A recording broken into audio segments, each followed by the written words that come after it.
विस्तार से।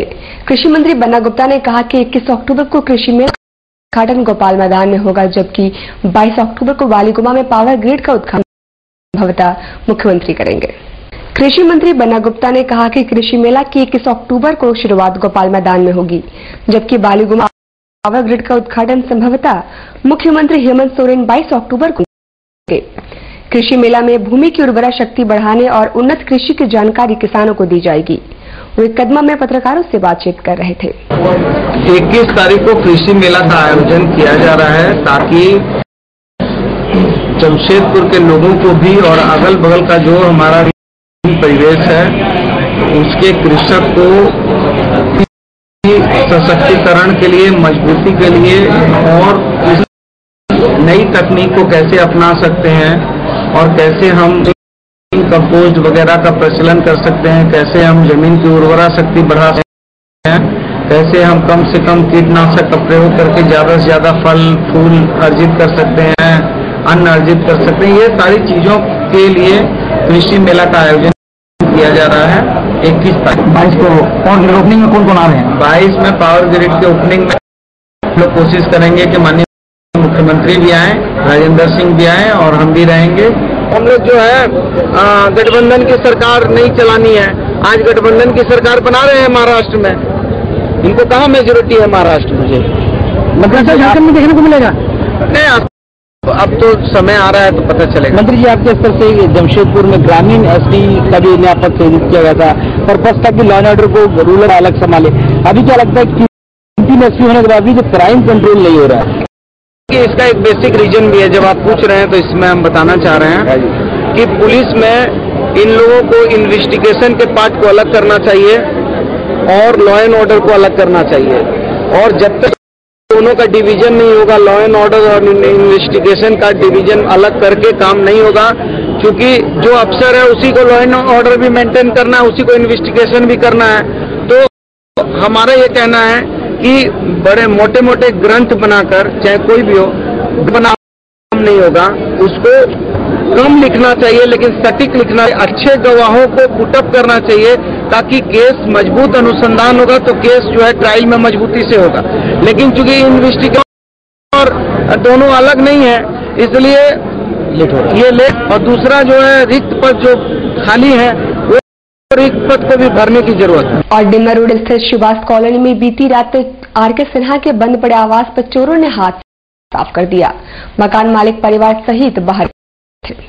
डिमना रोड स्थित शिवास कॉलोनी में आर.के. सिन्हा के आवास पर ताला तोड़कर बीती रात चोरों ने लाखों के वारे नारे किए। हालांकि मकान मालिक के आने के बाद ही कितने की चोरी हुई है साफ हो पाएगा।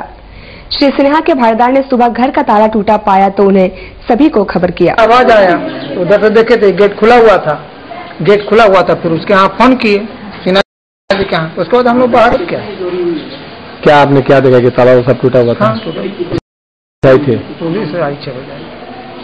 किनका घर है ये? आर.के. सिन्हा। कोई यहाँ रहते नहीं है क्या? नहीं, नीचे वाले नहीं रहते। और जमशेदपुर पासपोर्ट की मांग कितनी है इसकी जानकारी रांची से आए सर्वे टीम को उस समय हुई जब महज 1.5 दिन में 300 से ज्यादा आवेदन आ गए। रांची से पासपोर्ट सनातन सतपति के नेतृत्व में 2 दिवसीय कैंप पर है। 21 सदस्यीय टीम शहर में पासपोर्ट बनाने के लिए सर्वे कर रही है।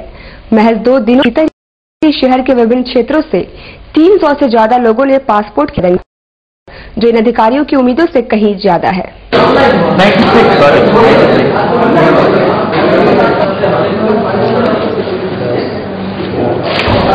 ये कैंप हमने लगाया झारखंड में, जमशेदपुर में पहली बार। जमशेदपुर में पासपोर्ट की बहुत मांग और इसी डिमांड को देखते हुए हमने यहाँ पे जमशेदपुर सेलेक्ट किया पहला कैंप लगाने के लिए। हमने ये 18 और 19 तारीख को कैंप लगाए थे। 300 हमने स्वीकार करने की हमने योजना बनाई और बहुत कम समय में ये 300 आवेदन हमारे पास आ भी गए। कुछ एक आध लोगों को हमने और भी, जैसे आपके एमपी साहब जो हैं जिन्होंने उद्घाटन किया था, महतो साहब जो यहाँ के लोकल एमपी हैं, उन्होंने भी हमारे से यह बात कही कि आप यहाँ परमानेंट ऑफिस खोलिए।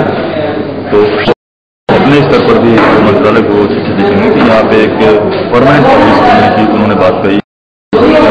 हरियाणा व महाराष्ट्र में भाजपा उम्मीदवारों की शानदार जीत के बाद जिला भाजपाइयों ने साक्षी में खुशियां मनाते हुए लड्डू वितरण की। झारखंड में भी इसी तरह के परिणाम की बातें कही। हम सब समाज के लोग जो है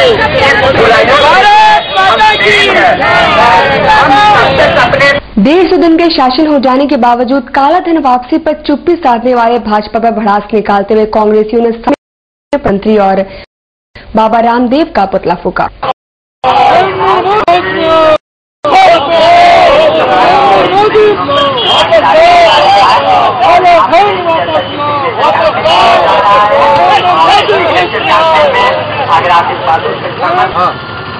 आज पूर्वी सिंहभूम जिला कांग्रेस परिवार की ओर से बाबा रामदेव और नरेंद्र मोदी का पुतला जलाया गया, क्योंकि इन्होंने लोकसभा चुनाव के पहले देश की जनता से वादा किया था कि 100 हम लोग काला धन वापस ला देंगे। लेकिन आज 150 दिन बीत गया इस नरेंद्र मोदी सरकार को, और बाबा रामदेव आज लापता है देश से। उनका जो यह हम लोग आज जिला कांग्रेस परिवार मांग कर रहे हैं कि बाबा रामदेव और अन्ना हजारे जैसे नेता जो नरेंद्र मोदी जो झूठ बोल करके काला धन वापस लाने का सरकार बनाए हैं, वो इस मुद्दा को लेकर आंदोलन करें और जनता को बतलाएं कि 100 आखिर क्यों नहीं काला धन वापस लाया। और लक्ष्मी पूजा पर मान्यता है कि इस दिन घर में लक्ष्मी जी विराजती हैं और उसी परंपरा के अंतर्गत बाजारों में दीपावली की रात लक्ष्मी देवी की पूजा अर्चना की जाती है। और मान्यता है कि लक्ष्मी देवी के प्रसन्न होने से घर और परिवार धन धान्य से परिपूर्ण हो जाता है। इसी परंपरा के तहत लक्ष्मी पूजा का बड़ा महत्व होता है। बाजारों में तरह तरह की छोटी बड़ी लक्ष्मी देवी की प्रतिमा मौजूद है। लोग खरीदारी भी कर रहे हैं। हालांकि इस बार पिछली बार के मुकाबले में इजाफा हुआ है। बाजार में 100 रुपए की प्रतिमा से लेकर 500 रुपए तक की प्रतिमाएं उपलब्ध हैं। लक्ष्मी गणेश जी की मूर्ति ले रहे हैं। दाम तो बढ़ा हुआ है, लेकिन नियम है और नियम पूरा करना है। कब है लक्ष्मी गणेश की पूजा?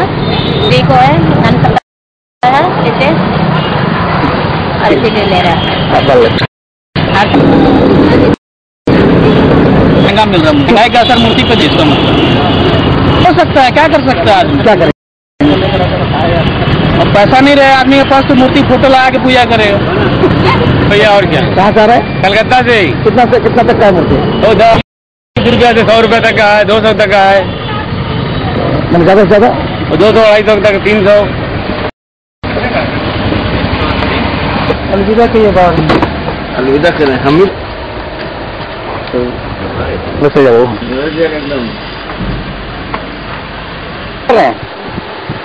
चाइना के सभी आइटम बेच रहे हैं। गुलाब का सेल ज्यादा है और चकरी बहुत ज्यादा बिक रही है, उसका ज्यादा कम से कम कितना का? ज्यादा कितना का? कम से कम 100 रुपए की है, ऊपर 160 रुपए तक की बिक रही है। 120 रुपए होलसेल। गुलाब का सेल ऊपर से 120 रुपए होलसेल हो रहा है। कितना दिन चलता है ये सब? ये सब इलास्टिक